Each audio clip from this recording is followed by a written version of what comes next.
ఏమంటారు మళ్ళీ తప్పు ఉందని మళ్ళీ కొండీలు వేసి మళ్ళీ తప్పు ఇబ్బంది అవుతుంది. మీరు కరెక్ట్గా రాయండి. కొంచెం మీరు కరెక్ట్ రాసుకుంటారని చెప్తారు రైతులు. మా ఏరియా చూసి పోయినదే రాయరు, ఎక్స్ట్రా రాయమంటలేదు. 30% రాయాలి. మన వడ్డరాళ్ళకి ఎవరిని మిగలలే. ఇక 60% పైన కిందకే లెక్క.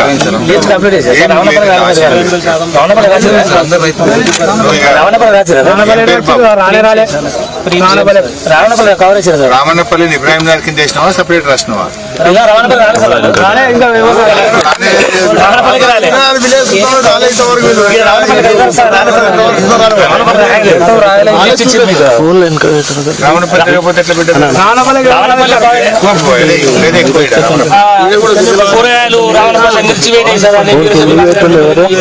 మిర్చి కూరగాయలు హార్టికల్చర్ సపరేట్ రాయింది, వరి సపరేట్. ఇంట్లో వరి ఇది ఓన్లీ వరి. మిర్చి కూరగాయలు చూస్తే రేపు తిరుగు ఉంది. అవసరమైతే ఇంకొక ఏఈఓ నీ చేయండి. ఒక్కడు అందడనుకుంటే వేరే వాళ్ళని ఒకరిద్దరిని ఇచ్చి మనసుకో దిక్కు రాపిచ్చి ఒక్క రైతు కూడా మిస్ కాకుండా. అందరికీ నమస్కారం. ముఖ్యంగా మొన్న ఉదయం పూట వడగళ్ల వానతో సిద్దిపేట జిల్లాలో తీవ్రమైనటువంటి నష్టం జరిగింది.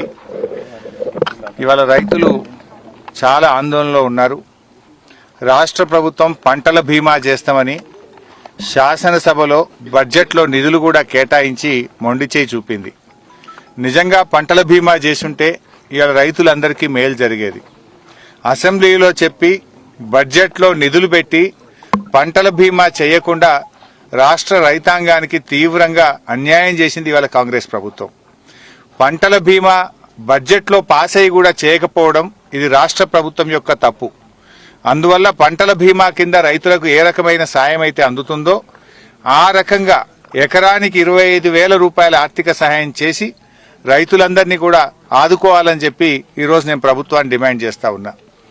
ఇప్పుడు నేను చినకోడూరు మండలం ఇబ్రాహీం నగర్ గ్రామంలో ఉన్నాను. ఇక్కడ ఏ రైతుని అడిగినా రుణమాఫీ కాలేదని చెప్తా ఉన్నారు. అంటే కేవలం ఒక 40 పైసలు రుణమాఫీ అయింది, 60 పైసల మందికి ఇంకా రుణమాఫీ కాలేదు. రైతు బంధు గురించి మాట్లాడిస్తే ఆటాన మందికి కూడా రైతు బంధు పడలేదు, ఇంకా ఆటాన మందికి రైతు బంధు డబ్బులే రానటువంటి పరిస్థితి ఉన్నది. అంటే ఈ రకంగా ప్రభుత్వం మాటలు ఎక్కువ, రేవంత్ రెడ్డికి చేతలు తక్కువ. రేవంత్ రెడ్డికి మాటలు కోటలు దాటుతున్నాయి. రుణమాఫీ అయిపోయిందంటుండు. నేను మొన్న అసెంబ్లీలో అడిగిన, అయ్యా బట్టి విక్రమార్క గారు రండి మా సిద్దిపేటలో ఏ ఊరికి పోదామో రండి, లేదు నీ మదిరే నియోజకవర్గంలో ఏ ఊరికి రమ్మంటే వస్తా, అందరికీ రుణమాఫీ అయితే నేను ముక్కు నేలకు రాస్తా, నువ్వు రాస్తావా అని అడిగిన. అసెంబ్లీలో కూర్చొని మాట్లాడుతుండ్రు తప్ప ఇలా గ్రామాల్లోకి వచ్చి మీరు మాట్లాడతలేరు. పాపం మా రైతుల పరిస్థితి ఏంది? ఇప్పుడు ఇక్కడ పెద్ద ఆయన కొంతం నర్సయ్య ఇలా మాట్లాడిస్తే పాపం వాళ్ళ రైతులు నాకు రైతు బంధు పడలేదు, రుణమాఫీ కాలేదు, దాని సోపతికి ఇప్పుడు వడగళ్ల వానబడి పంట అంతా కూడా నష్టమైందని చాలా బాధపడుతున్నటువంటి పరిస్థితి. ఒక్క సిద్దిపేట జిల్లాలోనే 12,000 ఎకరాలకు పైగా మొన్న పడ్డ వడగళ్ల వానకు నష్టం జరిగింది. గత వారం వడగళ్ల వాన పడి గత వారం దాదాపు 3-4 ఎకరాలు పోయింది, ఈ వారం 12,000 ఎకరాలు పోయింది. అంటే రెండు కలిపితే 16,000 ఎకరాలు ఒక్క సిద్దిపేట జిల్లాలో నష్టం జరిగింది. అంటే 6 కాలం కష్టపడి పెట్టుబడి అంతా పెట్టి చెమట చుక్కలు పడిచి బుక్క నోట్లకు పోయే సమయానికి పంట ఇక రేపో మాపో కోస్తమానంగా ఈ రాళ్లు పడి చాలా నష్టం జరిగింది. పాపం రైతులు చాలా దుఃఖంలో ఉన్నారు. అందువల్ల ఈ ప్రభుత్వం ఇప్పటికైనా రేవంత్ రెడ్డి నువ్వు దేవుళ్ల మీద ఒట్టు పెట్టినావు, ప్రతి ఊరు దేవుడి మీద ఒట్టు పెట్టినావు. మా మెదక్ జిల్లాలో పాపన్నపేట అమ్మవారి మీద ఒట్టు పెట్టినావు, మెదక్ చర్చి మీద ఒట్టు పెట్టినావు, వేములవాడ రాజన్న మీద ఒట్టు పెట్టినావు, యాదాద్రి లక్ష్మీనరసింహస్వామి మీద ఒట్టు పెట్టినావు. ఒట్టు పెట్టి దేవుడి మీద ఒట్టు పెట్టి మాట తప్పితే పాపం తగులుతుంది. ఇవాళ చాలా మంది రైతులకు రుణమాఫీ కాలేదు. ఇప్పటికైనా రుణమాఫీ డబ్బులు మొత్తం విడుదల చేయాలని చెప్పి నేను కాంగ్రెస్ ప్రభుత్వాన్ని రేవంత్ రెడ్డిని డిమాండ్ చేస్తున్నా. ఇప్పుడు నా చినకోడూరు మండలం, నా నియోజకవర్గం చినకోడూరు మండలంలో ఇప్పటిదాకా రుణమాఫీ అయిన రైతులు ఎంత అంటే 5,300 మందికి రుణమాఫీ అయింది.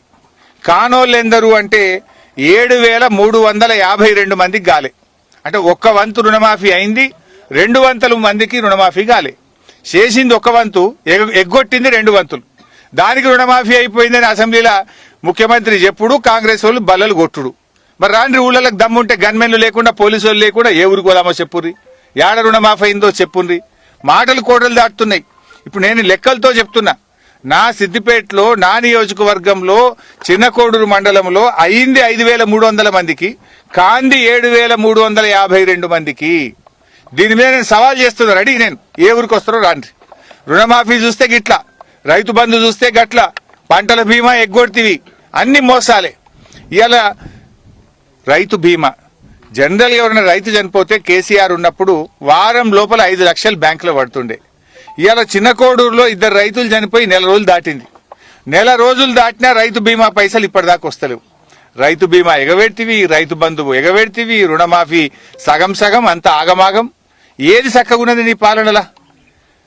ఇవాళ ఎంతో కష్టపడి మేము కాళేశ్వరం ప్రాజెక్టు కట్టి మేము కాలువ కింద నీళ్లు తెచ్చి ఇంత పంట పండించే సమయానికి ఈ రకంగా రాళ్లు పడి ఇలా రైతులు చాలా బాధపడతా ఉన్నారు. సో నేను ప్రభుత్వాన్ని ఒకటే కోరుతా ఉన్నా, ఈ రైతులందరినీ కూడా ఇంట్లో రకరకాల హార్టికల్చర్ పంటలు కూడా ఉన్నాయి. మిర్చి కానీ, టమాటా కానీ, కూరగాయలు కానీ, వరి పంటతో పాటు హార్టికల్చర్ కూడా బాగా దెబ్బతిన్నది. ఈ రైతులందరినీ కూడా ఆదుకోవాలని, ఈ రైతులకు వచ్చే వానకాలానికి ఉచితంగా విత్తనాలు ఇవ్వాలని, ఇన్పుట్ సబ్సిడీ కింద ఎకరానికి 25,000 రూపాయలు ఇవ్వాలని ఈరోజు మేము డిమాండ్ చేస్తా ఉన్నాం. Thank you.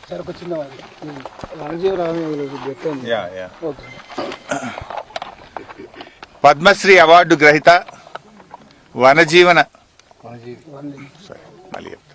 పద్మశ్రీ అవార్డు గ్రహీత వనజీవి రామయ్య గారి మృతి పట్ల బీఆర్ఎస్ పార్టీ తరఫున తీవ్రమైన సంతాపాన్ని వెలుబుచ్చుతా ఉన్నాం. పాపం ఆయన భార్య జీవితమంతా కూడా చెట్ల పెంపకం కోసం, అడవుల పెంపకం కోసం ఆయన తన జీవితాన్ని మొత్తం కూడా త్యాగం చేసినటువంటి మహనీయుడు. ఆయన ప్రతి క్షణం కూడా ఒక్కొక్క చెట్టును కూడా కాపాడడానికి ఎంతో ప్రయత్నం చేసిండ్రు. ఈ రేవంత్ రెడ్డి ఇవాళ ఏదో సంతాపం ప్రకటించినట్టున్నాడు. ఇది ఎట్లుందంటే హంతకుడే సంతాపం తెప్పినట్టున్నది. చెట్లు నరకుడు రేవంత్ రెడ్డి వంతు, చెట్లు పెట్టుడు రామయ్య వంతు. చెట్లు పెట్టి అడవులను పెంచిన రామయ్యకు ఇలా రేవంత్ రెడ్డి గారు సంతాపం చెప్తుండ్రు. ఇది ఎట్లుందంటే హంతకుడే సంతాపం చెప్పినట్టున్నది. నువ్వు హార్టికల్చర్ యూనివర్సిటీలో 100 ఎకరాల్లో ఉన్న చెట్లన్నీ నరికినవు. నిన్న హైదరాబాద్ సెంట్రల్ యూనివర్సిటీలో 150 ఎకరాల్లో చెట్లన్నీ నరికినవు. ఇవాళ సుప్రీంకోర్టు మొట్టికాయలేసింది, నీకు హైకోర్టు మొట్టికాయలేసింది. కేంద్రంకెళ్ళి పర్యావరణ శాఖ అధికారులు వచ్చి ఇవాళ చాలా మంది అధికారులు నీ పుణ్యమాన్ని బలయ్యే పరిస్థితి పడ్డది. ఇవాళ చాలా మంది నువ్వు చేసిన ఆగమాగం పనులకు, నీ తొందరపాటుకు ఇవాళ ఐఏఎస్ అధికారులు, ఐఎఫ్ఎస్ అధికారులు, ఐపీఎస్ అధికారులు బలైపోయే పరిస్థితి వచ్చింది. ఇవాళ వాళ్ళు ఉద్యోగాలు పోయే పరిస్థితి ఏర్పడ్డది, వాళ్ళు జైళ్లకు పోయే పరిస్థితి ఏర్పడ్డది. ఇది ఎవరి పుణ్యం? రేవంత్ రెడ్డి యొక్క దుందుడుకు చర్యల వల్ల, తప్పుడు పనుల వల్ల, ఆగమాగం పనుల వల్ల నీ తప్పుడుకు ఇలా అధికారులు బలైపోయే పరిస్థితి ఏర్పడ్డది. ఇక వనజీవి రామయ్య గారికి నువ్వు సంతాపం చెప్తే నవ్వుతున్నారు. ఇవాళ పాపం రామయ్య గారు ఆయన జీవితాన్ని త్యాగం చేసిండు. నడవరాకపోయినా కూడా సైకిల్ ఎక్కి ఆయన మరి ఎన్నో విత్తనాలు చల్లుతూ, ఎక్కడ ఖాళీ స్థలం కనబడితే అక్కడ విత్తనాలు చల్లుతూ చెట్ల పెంపకం కోసం, పర్యావరణ పరిరక్షణ కోసం మరి ఆయన జీవితాన్ని పూర్తిగా అంకితం చేసినటువంటి మహనీయులు.